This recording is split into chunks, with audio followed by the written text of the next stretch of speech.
তো hello guys, আসসালামু আলাইকুম। তো আশা করি সবাই ভালো আছেন এবং আপনাদের বাসার সবাইও ভালো আছে। অনেক দিন পর একটা ভিডিও দিলাম।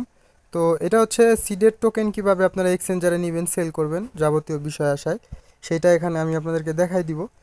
তো ভিডিওটাকে স্কিপ করবেন না, শেষ পর্যন্ত দেখলে বুঝতে পারবেন। তো প্রথমে আপনারা কি করবেন, এই যে প্লেতে আছে, প্লে দিয়ে আপনারা হচ্ছে সিডের মধ্যে ঢুকবেন। প্লে দিলেন। হ্যাঁ, এটার জন্য কিন্তু আপনাদের কিছু পরিমাণে সুই ফি লাগবে, যেটা হচ্ছে ইউএসডিটি বললে আপনার হচ্ছে 30-40 সেন্টের মতো। দেন হচ্ছে আপনারা এই যে এইখানে ক্লিক করবেন। এই যে আপনার সি অ্যাডভেঞ্চার, সরি, স্টার্ট অ্যাডভেঞ্চারের মধ্যে ক্লিক করবেন। তারপর হচ্ছে আপনারা এই যে এখানে ইয়ার ড্রপ সেকশন দেখতে পাচ্ছেন, এই ইয়ার ড্রপের মধ্যে ক্লিক করবেন। দেন আপনারা এখান থেকে যে এক্সচেঞ্জার দেখতে পারবেন, এই এক্সচেঞ্জারের মধ্যে নিতে পারবেন। কোন কোন এক্সচেঞ্জারে লিস্টিং হইতেছে দেখা যাক। তো এখানে হচ্ছে কুকয়েন, বিং এক্স, মেক্সেস, কেটাস, এইগুলোর মধ্যে হচ্ছে আপনারা উইথড্র দিতে পারবেন। আপনারা ক্লেম করবেন কই থেকে আমি দেখাই দিই।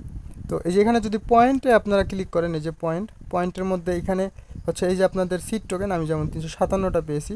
তো এখানে একটু পরে আপনাদের 5টার সময় ক্লেম অপশন আসবে। তো এখান থেকে আপনারা ক্লেম করবেন এবং কোন এক্সচেঞ্জারে নেবেন সেটা আপনার বিষয়। তো এখান থেকে করে নেবেন। তো সবাই ভালো থাকবেন, সুস্থ থাকবেন। আসসালামু আলাইকুম।